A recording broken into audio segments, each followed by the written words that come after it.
Hello नमस्कार सत श्री अकाल आदाब। कैसे हैं आप सभी लोग? क्या हाल चाल भाई हमारी प्यारी सी जनता के? देखिए भाई, यूपी असिस्टेंट प्रोफेसर की वैकेंसी बहुत जल्द आपको देखने को मिलेगी और बहुत बेताब बेसब्र और बड़ी उम्मीद भरी निगाहों से आप लोग है ना इस वैकेंसी का इंतजार कर रहे थे। क्योंकि अगर देखा जाए इस फील्ड के अंदर, ठीक है, एजुकेशन फील्ड में जब आप एकेडमिक्स की बात करते हो उसमें जाने की, तो यहाँ पर एक कोई रेपुटेटेड जो जॉब है उसमें से अगर टॉप की कोई जॉब से, तो उनमें से एक इसका नाम है ना, बिल्कुल टॉप वाली जो है। तो अब आप में से कई लोगों के मन में एक सवाल था। देखो, कुछ ऐसे सवाल हैं जो इस वैकेंसी से संबंधित है, वो मैं समय समय पर क्लियर करता रहूंगा। जिसमें से आज एक सवाल क्या था, बहुत से स्टूडेंट का कहना था, सर जब हमने यूजीसी नेट की तैयारी करी थी तो उस समय पेपर वन हमें बहुत परेशान करा करता था, तो हमने तो पेपर वन का क्या करा था, थोड़ा पार्ट कर लिया था और अच्छे से उसको नहीं किया था। मतलब लाइक क्या था कि हमने सब्जेक्टिव पेपर पे बहुत अच्छे से ध्यान दे लिया था, उसमें थोड़ा ज्यादा स्कोर करने की कोशिश करी, लेकिन पेपर वन को थोड़ा सा हमने बस ऐसे ही, ठीक है, एवं करने की, होता है ना, एवं लुट गया। तो बस थोड़ा सा वैसी मैंने कोशिश करी थी कि भाई हो जाए और सेकंड सब्जेक्टिव पेपर में अच्छा स्कोर कर लूं। तो सवाल ये है कि क्या ये स्ट्रेटेजी यहाँ काम कर सकती है कि पेपर या फिर पेपर वन जो है इसके बिना ही, बहुत से लोग ये कह रहे हैं पेपर वन जरूरी है क्या पढ़ना? हम, जैसे मैं आपका लॉ का एजुकेटर हूँ, तो बच्चे कहते हैं सर लॉ ही पढ़ लें हम, आप तो लॉ पढ़ा दो हमें, लॉ में सारा काम हो जाएगा, हम है ना। तो क्या ये पॉसिबल है, संभव है? तो इसी बात पे आज चर्चा करनी है हम लोगों को, ठीक है, क्लियर। तो देखो ये बात बहुत क्लियर है कि पेपर वन जो है आपका नेट का एग्जामिनेशन, मैंने पहले ही बताया, ये केवल एलिजिबिलिटी का टेस्ट था, ठीक है। उससे आपको कोई नौकरी तो नहीं मिल रही थी। हाँ, जीआरएफ से स्टाइपेंड मिलता है, वो बात अलग है। लेकिन यहाँ पर जब पेपर के स्तर की मैं अगर आपसे बात करूं, तो ये पेपर का जो स्तर है, ये जैसे 90 क्वेश्चन आपके एमसीक्यू किसके आने हैं, सब्जेक्टिव आने हैं। जैसे मान के चलो हम लॉ को ही एग्जाम्पल लेके मानते हैं, तो 90 क्वेश्चन आपके सब्जेक्ट से आएंगे, यानी लॉ से आएंगे। इन 90 क्वेश्चन में कम से कम आप मान के चलना, मिनिमम टू बेयर मिनिमम बता रहा हूं मैं आपको, 10 से 12 सवाल ऐसे होंगे जो जस्ट लाइक अनप्रिडिक्टेबल, पता नहीं चले कहां से आए थे और कहां को गए थे, होंगे। मतलब कोई इसमें शक नहीं है बिल्कुल भी।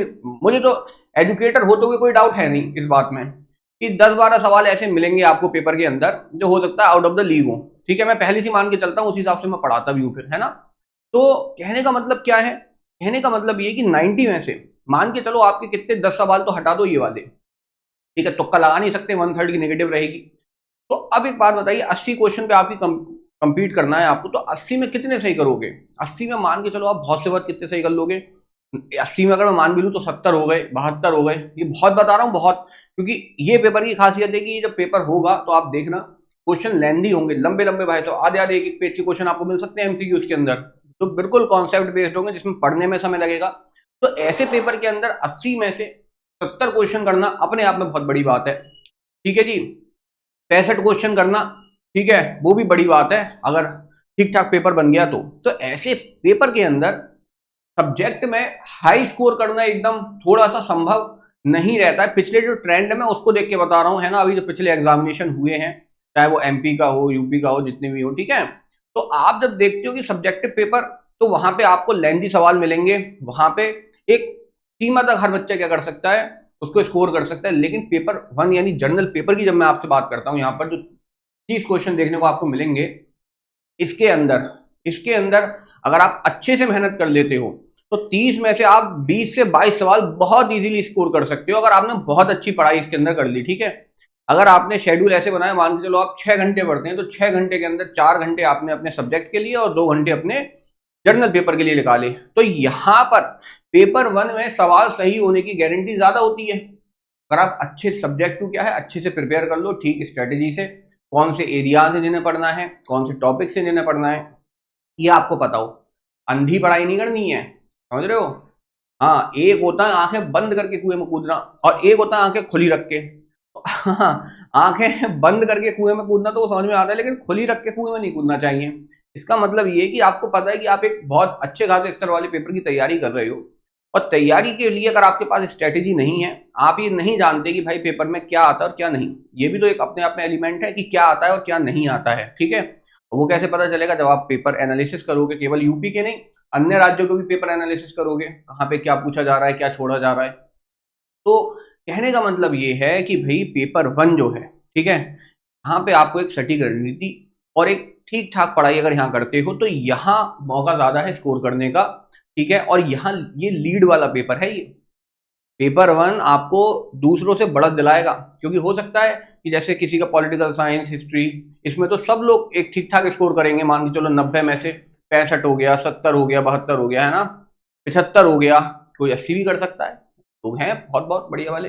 तो लेकिन पेपर 1 जो है ये बहुत डिसाइडिंग फैक्टर रहने वाला है, तो ये गलती बिल्कुल भी ना करें कि आप सोचें कि यूजीसी नेट की तरह पेपर 1 को जरा एक दरकिनार करके चलो कुछ ना कुछ तो हो ही जाएगा, सब्जेक्टिव में अच्छा कर लेंगे, है ना। वहां का स्तर अलग है, यहाँ का स्तर अलग है, ठीक है जी।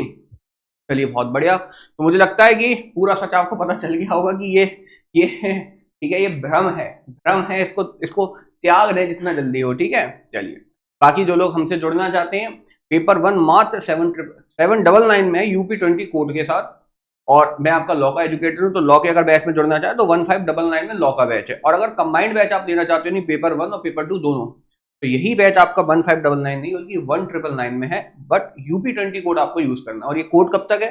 कोड है 10 अगस्त। 10 अगस्त से हमारी डेमो क्लासेस स्टार्ट हो रही है। हर एक बैच से पहले हम 3 डेमो आपको लेकर आते हैं, जिससे कि आपको पता चले यहाँ पर किस स्तर से पढ़ाया जाता है, ठीक है जी। बाकी जो लॉ वाली जनता है वो उस टेलीग्राम चैनल को फॉलो कर ले, यहाँ पे लॉ वाले हमारे क्या योद्धा मिलेंगे आपको, मैं भी वहीं मिलूंगा, मैं कहाँ रहता हूँ, क्या करता हूँ, ये सारी जानकारी यहाँ मिलेंगी, मतलब पढ़ाई से रिलेटेड भाई, क्लास कब होती है मेरी, नोट्स और वो व्हाटएवर सारा कुछ यहाँ पर मिलने वाला है लॉ वालों को। तो जो लोग जुड़ना चाहें जुड़ सकते हैं। मिलते हैं आपसे नेक्स्ट सेशन में एक नए डाउट के साथ। नमस्कार, जय हिंद।